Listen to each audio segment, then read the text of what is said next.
करूँ कल? हाँ, कल हम चर्चा कर रहे थे कौटिल्य की परराष्ट्र नीति यानी इंटर स्टेट रिलेशनशिप्स के बारे में, उसके सैद्धांतिक स्वरूपों की मंडल सिद्धांत, उपाय और खट्टगुण नीति की चर्चा। आज हम चर्चा करेंगे कौटिल्य की इंटर स्टेट रिलेशन के व्यवहारिक स्वरूप चर्चा। देखिए, कौटिल्य ने अपनी परराष्ट्र नीति, अपनी विदेश नीति, अपने अंतर्राज्यीय संबंधों के अंतर्गत सबसे पहले जो विवेचन किया है व्यवहारिक स्वरूप के अंतर्गत, वो है दूत व्यवस्था। आपको मालूम कि दूत उस जमाने में अपने राजा का संदेश दूसरे राजा तक पहुंचाने का काम करते थे, और दूत को अपने राजा की जो भी जिस प्रकार का भी संदेश था उसको निष्पक्षता के आधार पर, निडरता के आधार पर दूसरा राजा के समक्ष प्रस्तुत करना उसका मुख्य दायित्व। कौटिल्य में 3 प्रकार के दूत हैं। एक है निसृष्टा, दूसरा है परिमिथ्या और तीसरा है शासन।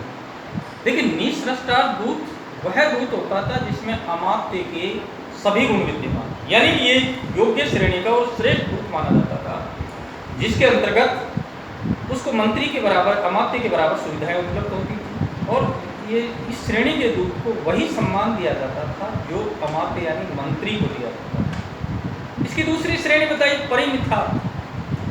यह है मध्यम श्रेणी का दूत होता था, बड़ी योग्यता, इसमें भी योग्यता होती थी, और ये भी अपनी बात को निष्पक्षता के आधार पर दूसरे राजा तक पहुंचाता था। परंतु ये इतना श्रेष्ठ नहीं था, ये मध्यम श्रेणी का दूत था, इसमें अमात्य के यानी मंत्री के 1/4 गुण होते थे।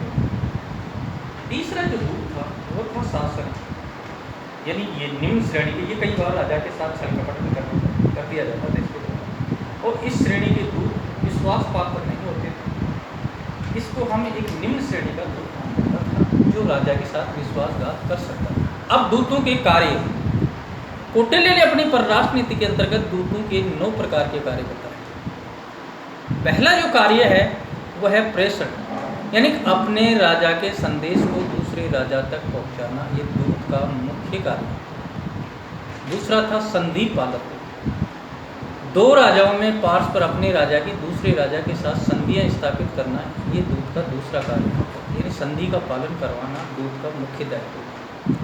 प्रताप, यानी अवसर के अनुसार वीरता प्रदर्शित करना, जहाँ कहीं भी अगर राजा के समक्ष कोई कठिनाई उपस्थित होती, कोई विषम परिस्थिति आती थी, तो यह दूत उस परिस्थिति के अनुसार बहुत बड़ी धैर्यता के साथ और वीरता के साथ अपने पराक्रम का प्रदर्शित करता। मित्र संग्रह, राजा की दूसरे अन्य राज्यों के साथ जो मैत्री, जिन राजाओं के साथ मैत्री होती थी वो तो करवाता था, दूसरे राजाओं को भी राजा की ओर मित्रता करवाना इस दूत का मुख्य कार्य होता है।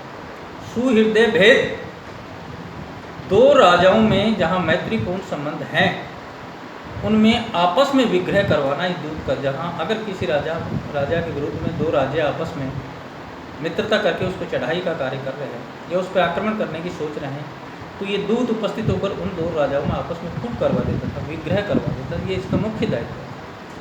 उपजाप, विदेशी राजाओं में या विदेशी राज्यों में जाकर षड्यंत्र करवाना, वहाँ की गुप्तचर गतिविधियों का पता लगाना, ये इसका काम है। चार ज्ञान, दूसरे विदेशी राज्यों में जाकर वहाँ की गुप्तचर गतिविधियों का पता लगाकर अपने राजा को सचेत करना, ये भी एक दूत का मुख्य कार्य है। पराक्रम, आवश्यकता पड़ने पर अपनी वीरता का प्रदर्शन करना, यह भी एक तरह से दूत का कार्य है। और लास्ट है समाधि मोक्ष, जिस विदेशी राजा के साथ जो संबंध हैं, अगर वो विदेशी राजा के संबंध अच्छे नहीं हैं तो उनको भंग करके नए संबंध स्थापित करना, ये भी दूत का मुख्य कार्य है। तो इस प्रकार हम कह सकते हैं कि कौटिल्य ने अपने इंटर स्टेट रिलेशन के अंतर्गत 3 प्रकार के दूत बताए हैं, निसृष्टा, परिमिथ्यार्थ और शासन, और 9 प्रकार के इनके कार्य बताए हैं। प्रेषण है, संधि पालत्व है, प्रताप है, मित्र संग्रह है, सूर्य भेद है, उपजाप है, 4 ज्ञान है, पराक्रम है और समान। ये थी दूत व्यवस्था। क्या कहते हैं? इसके बाद में गुप्तचर व्यवस्था आती है। देखिए, कौटिल्य ने 2 प्रकार की गुप्तचर व्यवस्था बताई। एक भ्रमणशील गुप्तचर होते हैं जो 5 प्रकार के हैं, और एक है एक स्थान के स्तर गुप्तचर। जो भ्रमणशील गुप्तचर है उनमें काप्टिक है। जो काप्टिक गुप्तचर है वो विद्यार्थी और दबंग विद्यार्थी के भेष में जासूसी का काम करते थे। उसके बाद में उदास्थित ये सन्यासी के वेश में गुप्तचर का कार्य करते थे। गृहपति गरीब किसान के वेश में, वैदेहिक गरीब व्यापारी के वेश में गुप्तचर व्यवस्था काम करते थे। और तापस ये सर मुंडा और जटा धारण किए होते थे और गुप्तचरी का कार्य करते थे। तो ये थे 5 प्रकार के जो गुप्तचर हैं। ये भ्रमणशील गुप्तचर एक होते हैं, एक स्थान पर स्थित गुप्तचर जो 4 प्रकार के होते हैं। ये हैं सन्नी, तीक्ष्ण, रसद और परिवर्तन। इसका जो शेष भाग है हम कल डिस्कस करेंगे।